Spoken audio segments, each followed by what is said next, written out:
y'all. Another PMO interview here. This time we have the super talented, 4-time Grammy nominated Aiden Duncan. How you doing, brother? Yes, sir. I'm doing great. How you doing today? I'm chilling.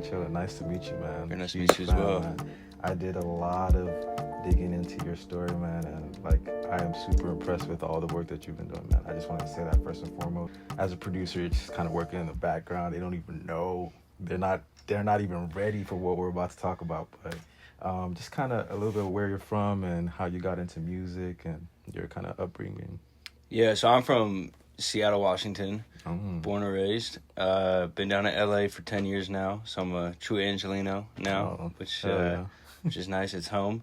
But yeah, I've been kind of in and around music my whole life. Started playing piano when I was really young in preschool, and guitar throughout elementary school and trumpet, and ended up getting into high school and really fell in love with DJing.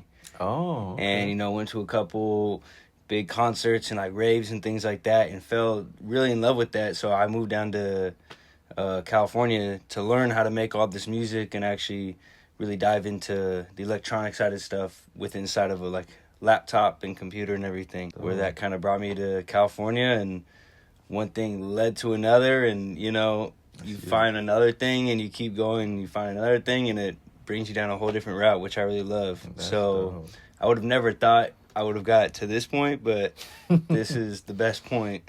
I'm really happy that it led this way than the other ways, DJing in high school, that's dope. At what point did you discover Afrobeat?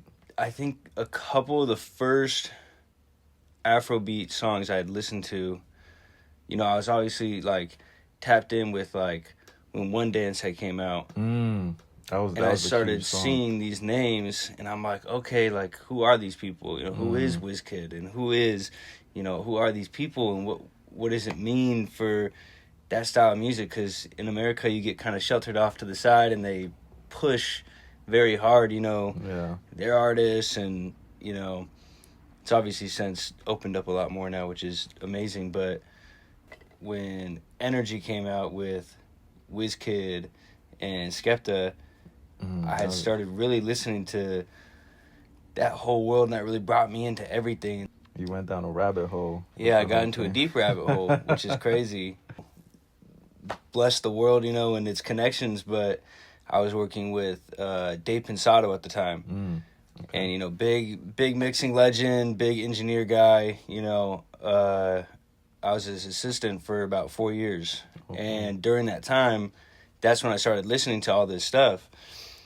And funny enough, who's the guy who mixes all that stuff? Leandro. Dro. And Dro had assisted for Dave about 5-6 years before me. So one day we just in the backyard, we just all eating. I'd met him for the first time there, and Dave was like, "Hey man, if you ever need a guy, use my boy."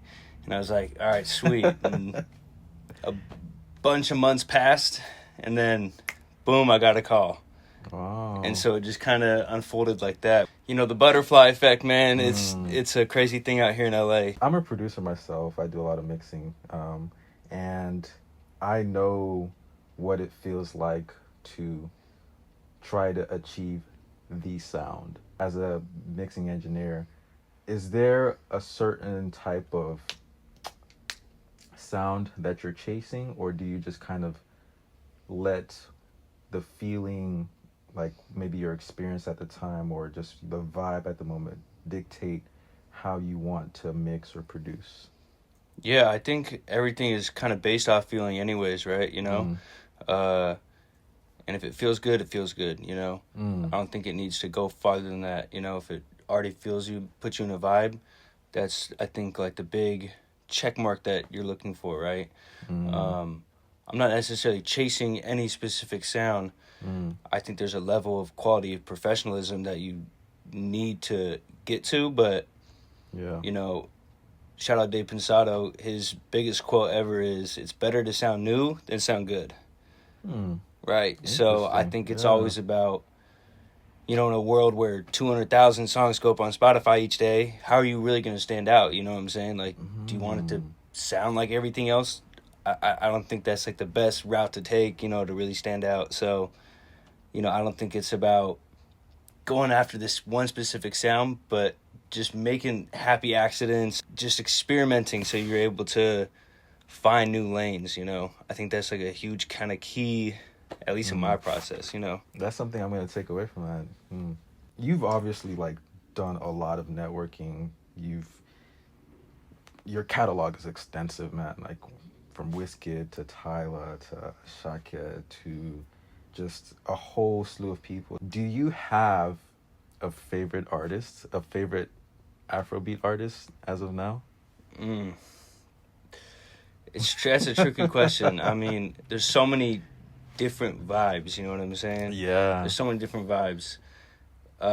You know, whether it be Thames, you know, her style, or Wizkid, or Rema, or Ira, you know, it's like there's so many different vibes and so many different worlds. It's a little hard to pinpoint. Obviously, I think for me, my favorite, you know, just person and artist, you know, ever in that space is probably Wizkid, you know, just because, you know, what he's done for me and what we've done together is, you know, everything to me, you know, and he's brought me into Afrobeat and he's brought me into this world where, you know, I wasn't super familiar with even when I started first working with him.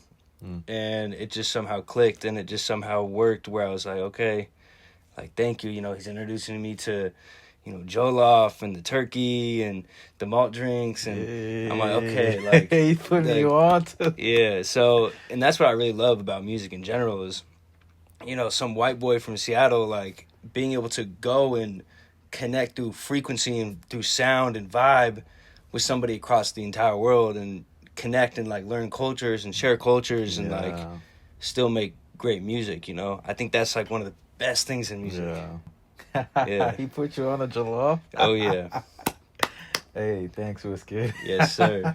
Let's talk about the Grammy nominations. I feel like that's probably something that is really dear to your heart. I'm not sure which one was the first, but how did you feel about getting your first Grammy nomination and your first win? What was that like?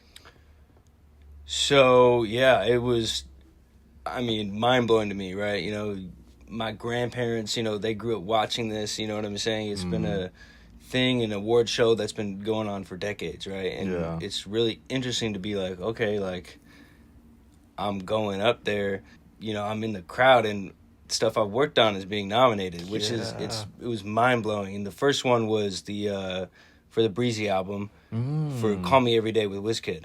And, you know, Wizkid was featuring on it, you know, and it just shows you a little bit of the impact, obviously, like, he has in his fan club and, you know, really how deep he goes into the culture. Because, you know, when Chris has stepped over into Afrobeat, you know, Wiz was one of, like, the first guys, you know, he was working with, right? And that was, I think, one of the better performing tracks off the album. Definitely a crazy experience to see my work and all my time, like, be credited, you know? And really be like, yo, you're on the right path, you're doing the right stuff, you know? And now you have, what, like 4 nominations? Is that correct? Yeah, it's like in around 7. So, yeah. Which is crazy. Thank you, sir. Dude, that is insane. Yeah. I am sitting with a legend.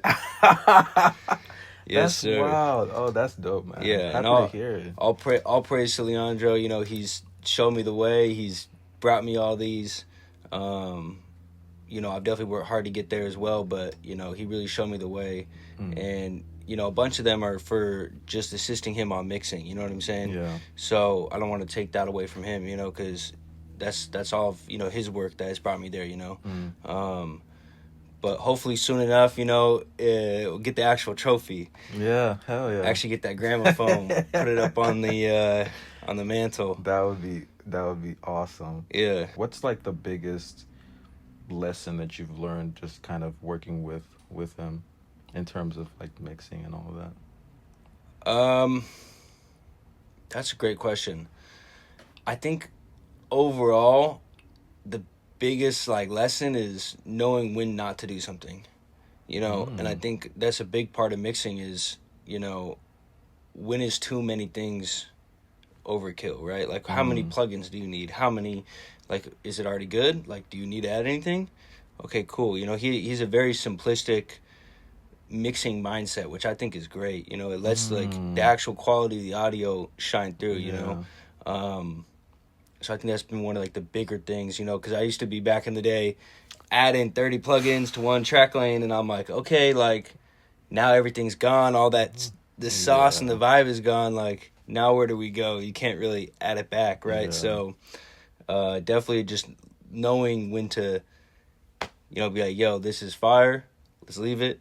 It's good. You've done a lot of Afrobeat, and you mentioned Chris Brown. What other like spaces have you been in outside of like Afrobeat? Did a little bit of, I'm guessing, hip hop too. Yeah, some hip hop, mainly R&B as well.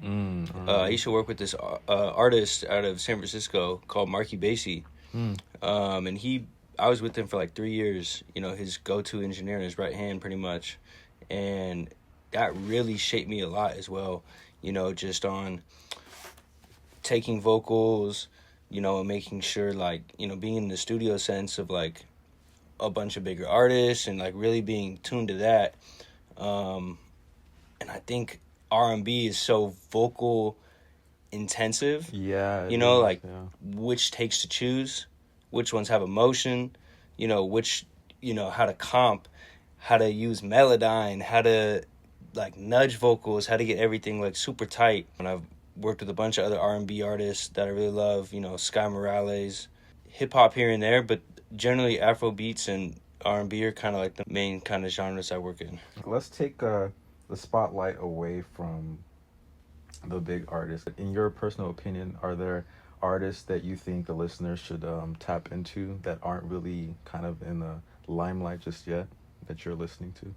Yeah, I think y'all got to check out Chino Lingo.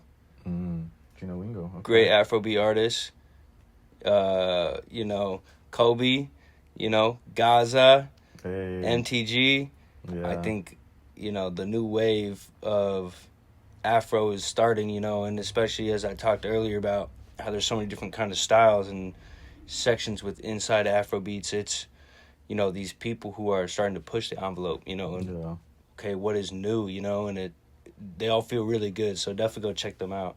These new guys are really starting to put out a lot of great stuff. So definitely with Gaza and Chino. Darce is obviously, you know, producing a lot of this, which is, you know, shout out to Darce. Shout out Darce. But yeah, these guys have so much new stuff coming out, and obviously the big guys, you know, they're always working on new stuff. Yeah. So there's always new stuff around the corner, which is great. If you weren't working on music, like let's say you wake up and you're like, oh, I'm gonna step away from mixing and producing now. What's your like day to day, like what hobbies do you do outside of mixing and producing?